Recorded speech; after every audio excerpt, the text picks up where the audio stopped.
tous et bienvenue pour cette nouvelle vidéo. Aujourd'hui, on va apprendre à déchiffrer une tablature et plus encore.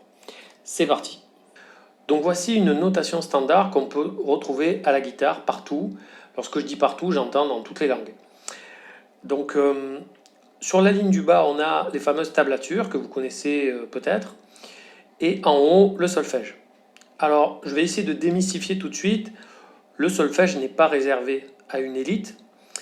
Et vous allez voir que ça peut s'apprendre relativement facilement. Encore faut-il le vouloir. Et surtout, c'est utile. Et vous allez, j'espère, saisir pourquoi dans cette vidéo. Donc, qu'est-ce qu'une tablature? C'est simplement le schéma qu'on retrouve sur le manche. Donc, les 6 lignes horizontales représentent les 6 cordes. Au niveau des lignes du bas, on a simplement les cordes graves. Et les lignes du haut sont les cordes aiguës. En fait, ça représente la vision qu'on a, nous, de notre instrument lorsqu'on le tient comme ça. Donc, pour la ligne du bas, pour la corde de Mi grave, donc, on voit qu'il y a la 3e case. Donc, on peut tout simplement la jouer comme ça, ce qui correspond au sol. Donc, au passage, j'espère que vous avez bien commencé à travailler les notes sur le manche. Ensuite, on a la 5e case, toujours sur la même corde de Mi, et qui correspond à un La. Ensuite, sur la corde suivante, la corde de La, on a la 3e case qui correspond au Do. Donc voici pour cette première mesure, ce que j'appelle une mesure, c'est simplement l'intervalle qui est délimité avec un trait vertical. Pour la mesure suivante, on observe qu'il y a 3 cordes qui sont jouées de façon simultanée. Comment je sais ça? Tout simplement parce que c'est écrit de façon verticale. Donc on voit 5e case, 4e case et 5e case. Donc on peut le jouer comme ça. Au niveau du doigté, pour moi, c'est plutôt logique que ce soit ça. Et la dernière mesure, donc on observe plusieurs notes que je vous laisse découvrir en même temps que moi. Donc on voit ce que c'est sur la corde de Si que ça se passe. Et ensuite la corde de Mi aiguë. Donc ça ressemble à ça. Je vous le refais.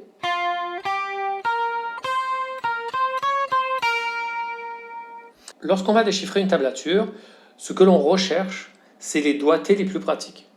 Donc le principe, c'est vraiment d'avoir les doigts qui bougent le moins possible et lorsque c'est nécessaire, de les utiliser tous au maximum. Notamment pour cette phrase-là, vous voyez, j'utilise tous mes doigts, je fais pas ça. Voilà, là ça serait vraiment se compliquer la vie pour rien. Pour ce qui concerne la ligne du haut, donc le solfège, il y a plusieurs notions à acquérir. Tout d'abord, on est ce que l'on appelle en clé de sol.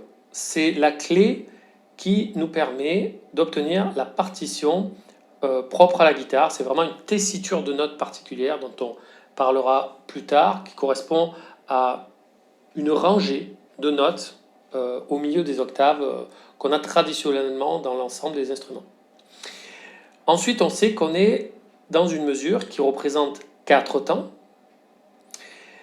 Et dernière notion, on a le tempo qui nous est donné. Ici, en l'occurrence, 80, donc on est à 80 à la noire. Donc, on voit sur la première mesure qu'il y a une blanche suivie de 2 noirs. Si je règle le tempo à 80, ça va donner la chose suivante. 2, 3, 4, 1, 2, 3, 4. Je le refais un petit coup. 1, 2, 3, 4. Vous voyez, assez facile à intégrer. La seconde mesure, on a une ronde. Donc, pour rappel, une ronde vaut 4 temps.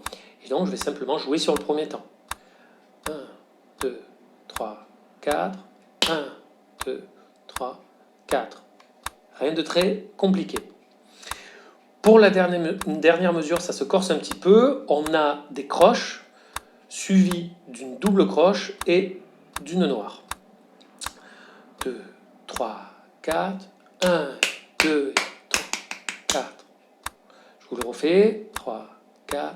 1, 2, et 1, 2, 3, 4, 1. Maintenant, on va coupler les deux parties, partie mélodique où on a déchiffré la tablature et partie rythmique qu'on a vue en tapant des mains. 1, 2, 3, 4. 1, 2, 3, 4. 1, 2, 3, 4. 1, 2, 1, 2, 3, 4.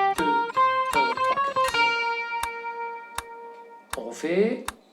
1, 2, 3, 4. 1, 2, 3, 4. 1, 2, 3, 4. Voilà pour cette vidéo, j'espère qu'elle vous a plu. Si c'est le cas, soutenez mon travail, abonnez-vous, mettez un j'aime. N'hésitez surtout pas à commenter, on discute ensemble, c'est un plaisir. Je vous remercie pour votre écoute et je vous dis à la prochaine.